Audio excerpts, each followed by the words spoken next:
welcome back to Morning Cup. I'm so excited today because I have Amber Weyrauch with me, and Amber founded at the beginning of 2021 Socially Inspired LLC. Started out being just a dream for owner and operator Amber. As a mom of 3 teenage daughters, she has her hands full, it was important she set an example and truly lived the life of the words that she's using. You can be anything you want to be. When she launched Socially Inspired, she never could have imagined where it would take her. Whilst the Socially Inspired team may have grown and services have been added, one thing still remains the same: our desire to link arms with other entrepreneurs who are chasing their own dreams and want to grow their businesses. Let Socially Inspired help you as a business owner hone in on your own strategic thinking, build a plan, and then walk with you through the execution of that plan. So important. As the founder, Amber is still an active part of the day-to-day management services of Socially Inspired, but is excited to add podcast hosts and coach to her services. You can listen to the Inspired Biz on your favorite podcast playing platform, and you can book a discovery call for business coaching through the button that will be below in the description. Thank you so much, Amber, for being here today. Yeah, thank you for having me. Absolutely. I'm so excited to dive in. You definitely have your hands full, and I cannot wait to hear about your experience, your journey that really led you to starting your own business. Yeah. So it would be easy to say that it was because of COVID, and in a lot of ways it probably was. Although I would say if I had really had that awareness of where I was at, I was already approaching that point of needing a change, needing to make a shift. And if anything, COVID and being, working from home and all of that just kind of put a magnifying glass on top of some of those things that were already present in my heart and in my life. And so navigating through that, I had kids home that were schooling from home, and I was trying to support that while also working a 9-to-5 job. And it was just, I was hitting this place of I was not happy. I was not feeling fulfilled. I was not feeling inspired, which ultimately came where the word, socially inspired came from. And I really started playing with this idea of what would it look like for me to start my own business. And that was a very foreign idea. I, had gone to school for my undergrad and my graduate degree. I was in a role that was not really a work from home type of role. It was a vocational ministry job with a local church. And I was just like, how does that even work? How do I take what I've been doing and translate it? And honestly, I didn't. I did a complete 180. I changed courses altogether. I have found that a lot of the skill sets that I used in my previous work still apply, but to the outside viewer, it was a complete pivot and really confusing for a lot of people, which I don't know about other entrepreneurs, but that can often lead to loneliness because people don't understand what you're doing or get it, and they don't see the vision. And so that's where I felt like I found myself for the first 6 months or so, is I was really, really alone. But I was excited. But the excitement of that can only last you so long before the aloneness really starts to take over. And I realized that while I love being my own boss, I don't want to work alone. I want to be a part of a collaborative team. I want to get to know other people. I want to network. I want that opportunity. And so that is where the last year has really taken me, as I've grown my team, as I have continued to expand my services, as I've said yes to more and more opportunities like this, where I'm like, I want to meet people and get to know people and hear their journeys and their stories. That's what led to me starting my own podcast. So yeah, that's kind of been, in a very, very short nutshell, where I've been over the last year and a little over a year and a half. It's incredible. And we're definitely going to dive deeper into that because I think a lot of people want to know the how, or the ups, the downs. But I want to touch back on what you said about you went to school, that you thought that was what you were going to do. Yes. And then it wasn't fulfilling in the way you were planning on it to be fulfilling. And that happens so often. I know, like, after I got my doctorate, everyone was like, what are you doing? Why are you leaving a profession and this and that? And like all of the thoughts that came into people's minds that were said to me. But I think it's trusting ourselves and knowing that there's something more. And I love that you took that and really just applied the skill sets, because I think that's the big point of it, is we all have skill sets. We might have never done something before, but we're able to apply those skills and morph it into something that makes sense to us. And not everyone's going to understand our vision, but as long as we understand our vision and those around us that are on that same vision can really help us grow and expand. So I love that you mentioned that, because I do think that's really important. And just to kind of touch too, you're a mom of 3 teenage girls. That's huge. Hands are full. Yes, it is very busy in my household. Actually, there's a really great chance that you guys are going to hear them because they're home for the summer. So it's perfect. There's only so much I can do about that. So, well, we welcome them. Yeah. If they want to pop on, they can. But for you, how was that managing entrepreneurship, leaving the 9-to-5, homeschooling, and being a mom and a wife? Like, how was that process like for you? Like in the last year or so? Initially it felt great. My goal of being more present was immediately met, because I went from having these responsibilities, and while I was growing something, it was very small. It was very, it wasn't time consuming. And so my opportunity to be present was immediately there. And I'm recalling last summer, I would close up work at 1:00 in the afternoon. And every single day, myself and my 3 girls, we would go to the pool or go, to the arboretum, or we would just do anything and everything. And it felt fantastic. Well, fast forward a year later, and my business is at a completely different place. And the temptation that has snuck back in to kind of sacrifice that presence for progress, to sacrifice this, I can put this aside and I cannot be present. But the reality is that I don't feel like I have that time. And this is not for anyone else. This is for me. My oldest only has 3 years left of high school. We're on that countdown, and I've had to really think about what my goals are for this summer, to think about how I can still see progress, but also be present. And what does that have to look like? I may have to turn off things at a certain time. And so it does take a lot of intentionality around what you're doing if you're wanting to grow a business, but also be present as a mom and as a wife. Absolutely. And I think you touched on something, and I want to ask you about it, but boundaries, being intentional, but having boundaries too for your time, your energy. How has that been like for you, being intentional, but setting like intentional boundaries? Because it sounds like you do that.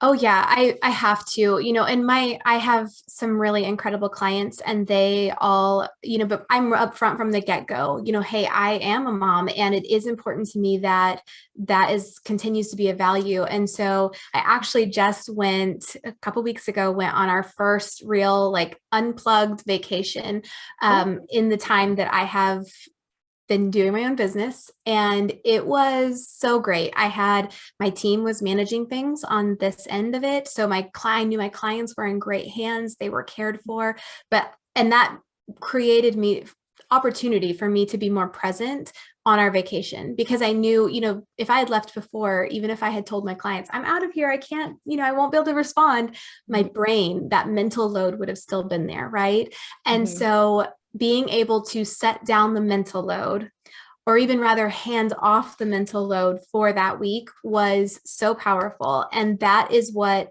I would hope every entrepreneur is working towards, where they have the opportunities to not just leave and shut it down, but to genuinely lay down the mental load, because that is probably one of the biggest obstacles I have found, is that even when I'm off, I'm still on, right? My brain is still chugging away. It's true. The mind is very powerful.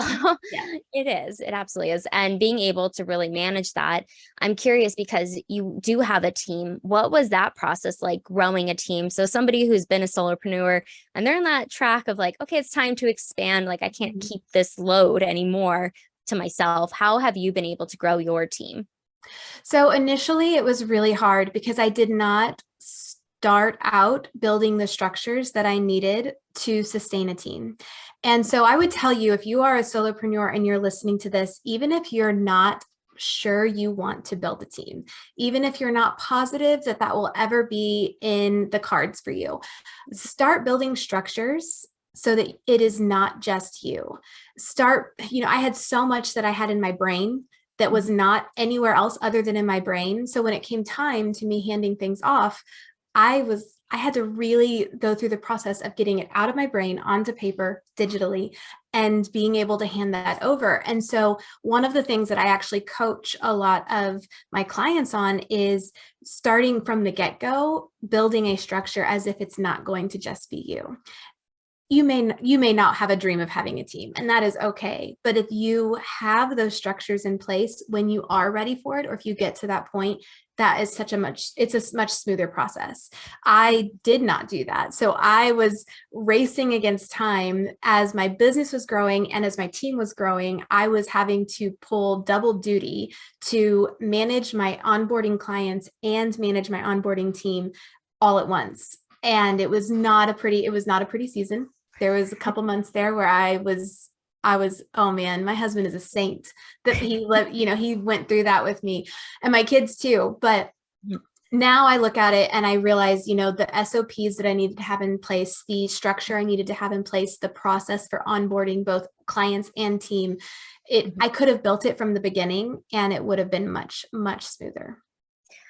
That is really good advice as well, because I do think when we start out, it's like, okay, well, you're pulling at seams because you're learning, you're growing and evolving. But if you don't write it down, just like what you're saying, your brain gets so cluttered and trying to find, oh, where did I put this? Or it's not organized, but not even having that system in place, even if they don't want to grow their team, it's still, they have it in a place where it just makes it so much more seamless. And that's what I'm hearing from you, because it could go wrong if you don't have that in place. Yes. And it was a precarious time for a period of time there. I was not wanting to turn away clients, but I needed my team to grow rapidly. And thankfully, my team that I have around me has been so gracious and patient with me as I've continued to get those systems in place. I'm in the process of looking to fill another position.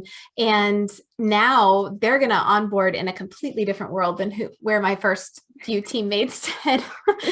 Because we have SOPs, we have onboarding structures, we even have an application process, whereas before I was flying by the seat of my pants. And thankfully it worked out. But I definitely look back now and I realize there were so many things that I could have done early on that would have prevented it from being quite that stressful. Yes. No, I think that's so important, because I did the same in the beginning. I was not having systems in place, or I had systems in place and then it went away. So really having it locked in is so key, and it just saves you so much time and energy, especially when more clients start coming in and you're trying to juggle everything. It can be really challenging. Yes, for sure. So I'm curious, with your journey, everything that you've gone through, what have been some of the pivots that you've had to make in business, or things that were roadblocks that kind of had forced you to pivot, if there are any? Well, I think one of the first things I realized was spending money on your business was that money mindset, right? Of I don't want to spend money. I don't want to spend money. I don't want to spend money, versus changing that thought process and really looking at it from the perspective of I'm investing in my business. I liken it to, I have a friend who owns a painting business and is fantastic at it. And I was talking with him the other day and I said, it's as if you started your painting business and you said, well, I can't buy my brushes and my rollers and my tarps until I bring in some money. And he laughed. He said, well, then I wouldn't have had any customers. And I said, right. You had to invest initially up front in order to have the supplies and the tools needed to actually sustain your business. And I said, so many entrepreneurs, especially those who are in the digital and the online space, they struggle with that mindset, because before they want to invest in certain tools, resources, equipment, so to speak, they feel like they need to see income coming in first. And don't get me wrong, I know there's a balance there, but it is it is an investment. It is the cost of starting up. And I had to really challenge that mindset. And thankfully, I have a very supportive husband who's literally, his whole mindset is invest it all back into the business. Let's build this thing. Let's grow this thing. But I really had to challenge my own mindset around that, because my mindset was, no. I first need to replace my 9-to-5 income. I first need to be a contributing member of, like, financial contributor to this household. I first need to do these things, and then I can invest in my business. But that would literally have never grown my business. Never. And so that was one of the biggest obstacles that I faced, was that money mindset, and having to really make some intentional shifts in how I viewed the income coming in, how I viewed my finances around my business and our personal finances, and what I knew we were going to have to put into it in the first few years before we would see it be profitable, so to speak. Mm-hmm. No, that's a really good one. I think money mindset is so huge. And you're right. Like, just the friend you were talking to, it's easier to see when it's like a brick and mortar, tangible. You're like, okay, well, I need the supplies. I need this. I need the employees. So you have to put money out. But when it's online, a lot of entrepreneurs struggle with that piece. And I'm glad you brought that up, because it is investing back into your business. You might make, let's say, $5,000, but that $5,000 isn't going to just go directly to your bank account. It's putting it back in the business. It's growing that in order to have more success. And it's something that I struggled with in the beginning as well. So I know a lot of people listening are probably struggling or have struggled in the past. So I think it's just so key to really reframe that. And I know there's a great book. I don't know if you've read it. It's from Jen Sinceros. You're a Badass at Making Money. I haven't, but I've heard her, like, I've read her. I haven't read that one. So it's a really good one. But it just talks about our money mindset too, and reshaping that, because we're programmed a certain way, especially if you're coming from a 9-to-5, nothing wrong with a 9-to-5, but it's that mindset. Okay, I work for 2 weeks and then I get paid, or whatever that looks like for each company, but recognizing that it's putting it back into the business and allowing it to grow. Well, and that mindset of I work 2 weeks and then I get paid, it's a very time for money exchange mindset.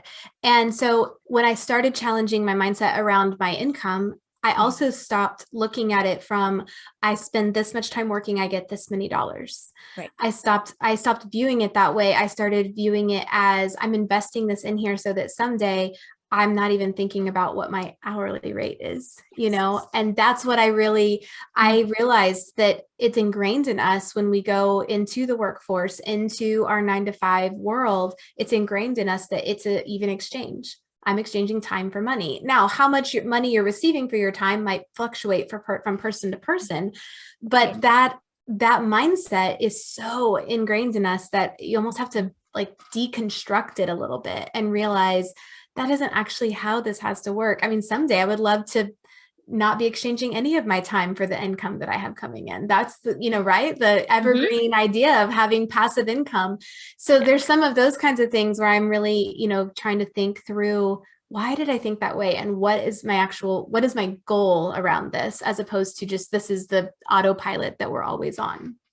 Yeah, it's getting underneath what is going on, the root of it, where the money mindset comes from, because there's so many myths about it as well. And the book talks about a lot about it as well, but just hearing other people's opinions on it, or just what has happened for them. And I do think it is a complete shift, especially when you're working for yourself. Like, it's completely different because of the investment. It's because of the time that you put up front, and then the rewards come later. You don't always see it right away, and that's okay, but it's working towards that goal, whatever that goal is for you. So I love that example. I'm curious, what has been one of your recent success stories with one of your clients that you had the opportunity to work with? And would love to dive a little deeper into that so people can know what you do. Yeah. So we have really grown, and we have a wide variety of clients that we support. I have several that are coaches or therapists. And so that's something that whether it's because of my background and that just is where I gravitate towards, but that has been definitely a fun thing to be able to work with them and get to see their vision come to life, their reach increase. Let's see, a recent victory. I would definitely say so one of my clients, we have been working on a launch for, she's a midlife coach to women. And she has been working on a course that she's ready to put out. And due to some things that were beyond her control in the spring, she had to push pause and kind of regroup and not launch when she had hoped to. And, that was one of those things where I think she at first felt as if that were, I'm so sorry, we're not able to do this. And I was like, this is not my vision. This is yours. So I'm with you. So if we need to push pause, we push pause and we wait and we build it even stronger so that when we're ready to launch. And so as of the end of this week, we will be in the launching mode, and she'll actually be preparing to start that course in the fall. And it's really great getting to have walked with her this long and see what she's been building towards come to life, and we're ready for it. We're pushing it out. And, there's a lot of nerves that go along with that as well, but I'm super excited to get to watch that happen and to have been a part of that. That's amazing. And I love when you were talking too about you really link arms, like, and I said in the bio too, but that's exactly this example as well. It just embodies that, where it's not about, okay, well, we need to push this out. It's really about the client, their timeline, and where they're at, and life is going to happen. And I'm curious to kind of speak to that. Has there been any, outside of the roadblocks or pivots with business, but has there been anything where you were like, oh, I don't know if I can still do this, but you had that aha moment where you're like, I'm doing this, I'm pushing through whatever life circumstance was going on? Yeah, I definitely think that, I hit those moments where it's imposter syndrome. It's that idea of, what in the world am I doing, or how did I get here? Especially when I encounter people in my life who still don't get it.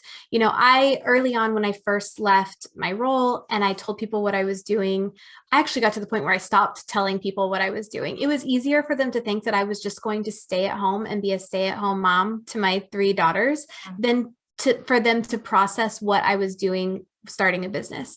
And so however, a lot of those folks, because they've watched it evolve, they get it now. They see what's happening. They understand where I'm at. There are still those that don't. And I think that when I encounter that, that opposition or the strange looks or the questions or even sometimes the negativity, I have to really I have to center myself and really stay away from that as much as possible. And so, that has been definitely some of the source of that imposter syndrome popping up, or feeling like I have to explain or justify my path to people. But I think that, again, I think we touched on this with my daughters, or in the bio. My girls are incredibly smart and they could do anything. They could go to college, get a doctorate, do whatever they wanted to, but they also can do this. And I want them to be able to see the full gamut of what is available to them. So a few months ago, my daughter, who is actually right now on her mission trip to Puerto Rico, she told me that she wanted to go on this trip, and it was not inexpensive. And she's almost 15. She was almost 15. And I just said, you're going to have to work to raise at least some of the money for that. And she kind of was like, Mom, I'm not even allowed to have a job yet. How's that? How am I going to? And I said, I don't know, babysitting, like, we can get creative, but you're going to have to contribute to that, because I believe that things shouldn't just be handed to you. So she really went to the drawing board, and she is an incredible baker. And she started putting herself out there to bake cookies and cupcakes. We created a Facebook page for her. We set up a structure for what she would pay me for supplies out of each of her orders. She started talking to people about it. She took phone calls when people would give her number to people. And she raised every single dime for her trip that she is on right now, and then some. And I watched this and I thought, not only could she do it, she is doing it. She is an entrepreneur at the age of 14, almost 15. And I think that was a moment where I thought, this is why more women need to say yes to following their dreams. This is why, especially more women, don't get me wrong, I'm sure there are guys listening to this and I don't want to alienate them, but more women need to say yes to it, because the next generation is watching and they need to know that anything is available to them. whether it's schooling, whether it's trade, whether it's starting your own business, or it's all of the above, anything is available to them. So beautifully said. And you must be so proud of your daughter and just being able to really push through and got creative with your help. But I think you just touched on it so powerfully, or being empowered by it too, of her seeing that you're doing it, that you changed course of life and decided to start your own business and being successful at it and seeing more women do that. And that's why I love this segment too. It's just really about highlighting incredible women and recognizing too that young girls, you can do whatever you want to do. You have that embodiment. And that's something that like my parents always said, whatever you want to do. Like I never thought I would get a doctorate and I'm not practicing, but I switched gears. And I think too, you can do anything you want. So I love that you're embodying that and a role model to your girls of what is possible and all those around too. And I'm sure they're friends and seeing that there is another way. It's not just one way. Yeah. Oh, wonderful. I love it. Good. I do too. I'm so proud of her. I'm so proud of her. Someone said something about, well, now that she's done with raising money for the trip, and I was like, well, now she wants to buy a car. So she's got goals. Okay. She's got dreams and goals. So she's not stopping there. No. So I'm curious, if you were to look at like your journey thus far, what has been like 2 or 3 tips that you wish you would have known when you started that could really help others as well? Okay. So first off, and this is a weakness of mine, and I am not a great bookkeeper. So setting up a strong system for bookkeeping, whether it is finding someone that can help you with that or having, QuickBooks or something like that in place that can be more automated, I would definitely say from just a business structure, make sure that you have a great way of tracking your income. You have a separate bank account, like just set it up right from the get-go. Even if you're thinking, oh, this is just going to be a side thing, it's going to be a side gig, don't let it get muddled together, because it can be very messy when it's time to take them apart. And so that's one tip that if I had known that from the get-go, because I kind of did approach it at first, like, oh, this is going to just be a little side gig kind of thing. I'm going to build something that will be small. And so that is one tip. Let's see. I talked about this, like setting up your SOPs from the get-go, anything that is a structure that if you thought, I'm not here, who's doing this for me? Let's say you land yourself in the hospital and someone needs to take over for you, right? Think through that prism and build your structures, build your SOPs in such a way that someone could step in fairly seamlessly, because that is something that, again, I did not do from the get-go. The other thing, and this is less tactical and more vision oriented, really understand the purpose behind your brand.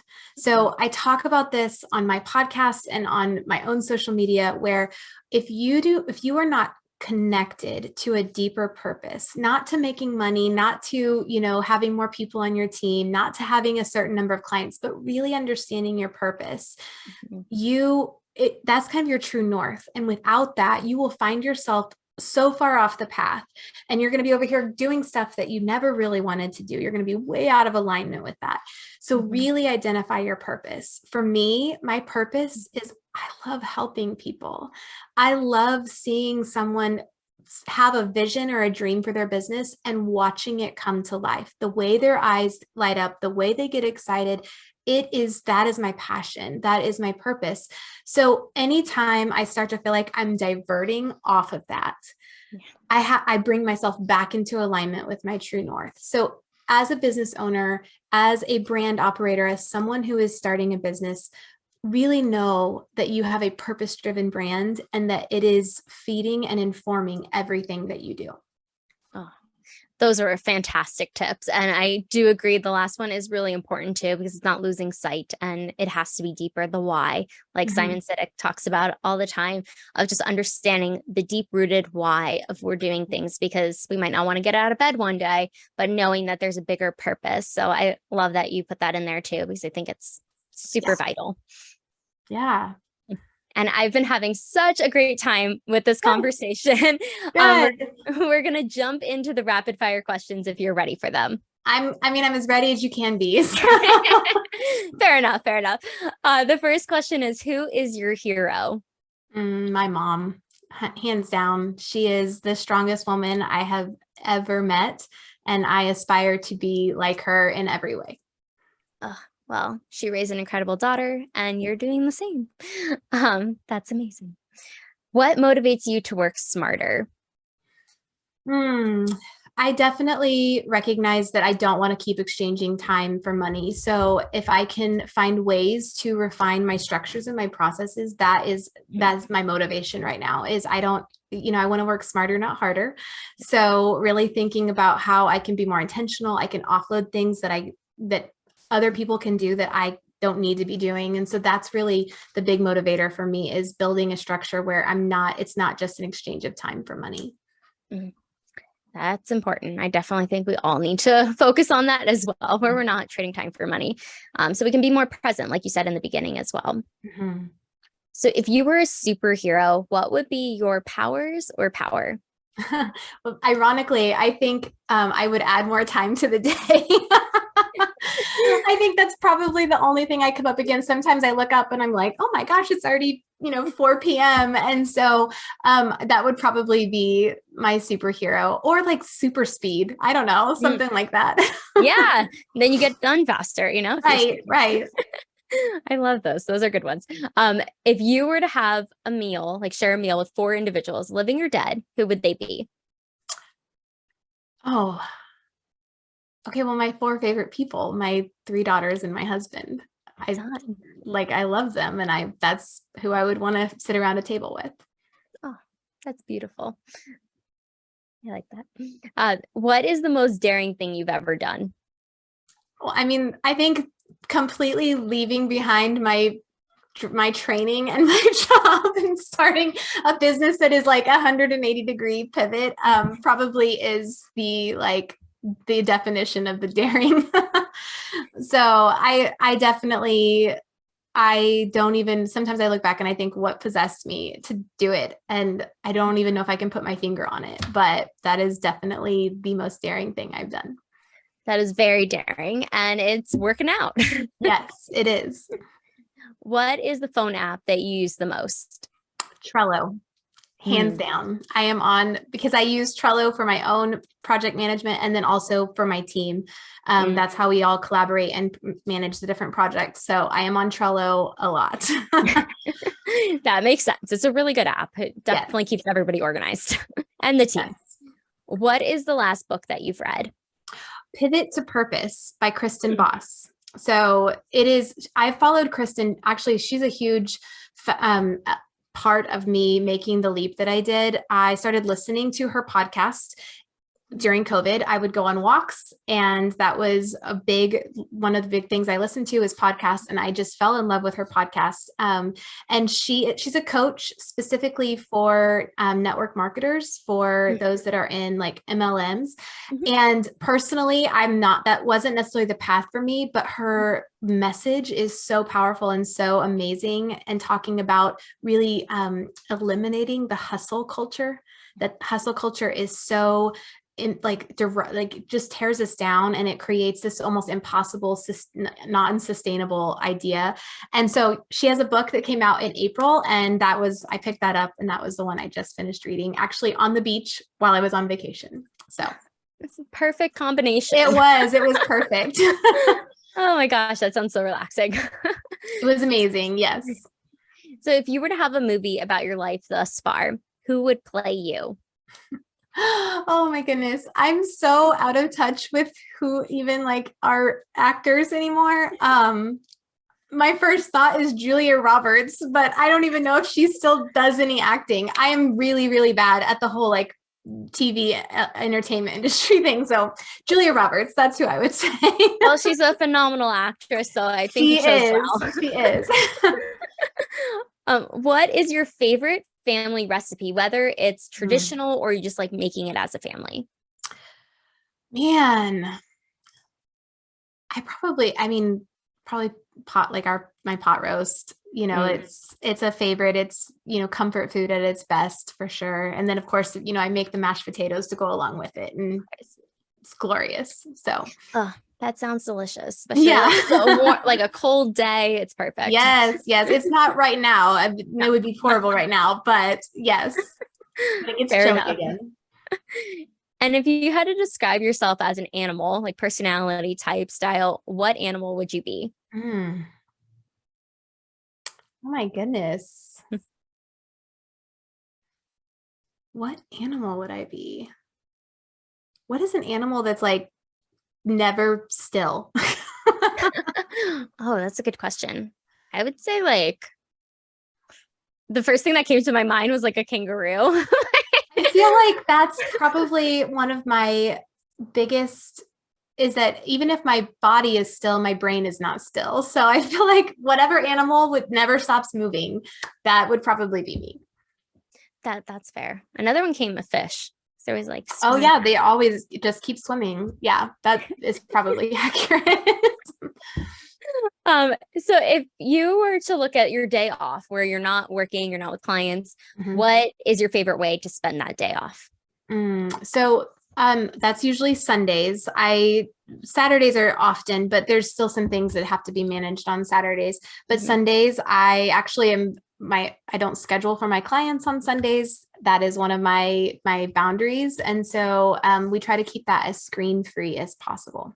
And so with my job, I'm on, whether it's computer or phone or whatever, I'm on the screens. And then I also have 3 teenage daughters who also love to be on screens. So we try to keep our Sundays very screen free. And so that is probably one of my favorite things about the day off is just unplugging and really being, like I said, focused inward on each other instead of on whatever device is in front of our face. I think that's so important. Just kind of thinking about that, like just being able to, like what you said, and it's been constant throughout, is being present, being in the moment, and really that quality time, especially with one of your daughters going to college soon or like leaving high school, essentially, but being able to have that precious time that we can't get back. Right, exactly. That's amazing. And what is something an outsider wouldn't know about your industry? I'm actually not on social media very much at all. So I spend a lot of time in the back end where I'm scheduling and I'm looking at trends and I'm doing some of those things, but I am not actually scrolling social media very much. And that actually comes up a lot because there will be major things happen in the world and I won't necessarily know it. And my husband will come home and be like, you didn't see that on Facebook? And I'm like, I'm actually not on social media as much as you might think, because even though we do so much with our clients for social media marketing and digital marketing. So I think if someone would think, oh, you're just always on social media. I'm actually really not. That's a good point, because when you look at it too, you would assume, a lot of people assume that that's what it would be, but I love that you do take that step back, and it just goes back to like focusing on what your clients need and growing your business as well versus getting stuck in the scrolling aspect or anything else that can happen on social media. And my final question is, where can people find you, hire you? We'll link everything below, but if you could let us know too. Yeah. So through my website, sociallyinspiredmanagement.com, you can book a discovery call. You can check out my full list of services. You can actually, I believe that I have my team up there. You can take a look at who my team is. I also have my podcast there, so you can take a listen to that, even become a guest on my podcast. The podcast is called The Inspired Biz. So that's probably one of the fastest ways to find me on all the platforms. You, of course, can connect with me on social media at Socially Inspired Management on Instagram. But yeah, that's going through my website is probably one of the fastest ways to get me in all the areas. Perfect. So everybody listening, make sure to check out Amber's website, because that's where you're going to get the most access, but check out the other links as well. But Amber, thank you so much for taking the time today to come on, share your journey, the ups, downs, everything in between, and just how you've been able to manage that and continue to grow. So we really appreciate your time today. Absolutely. Thank you for having me. Absolutely. So make sure to like, subscribe, comment below. What was the biggest takeaway from Amber today? I'm sure she would love to see what you had to say as well. And we'll see everyone on the next video.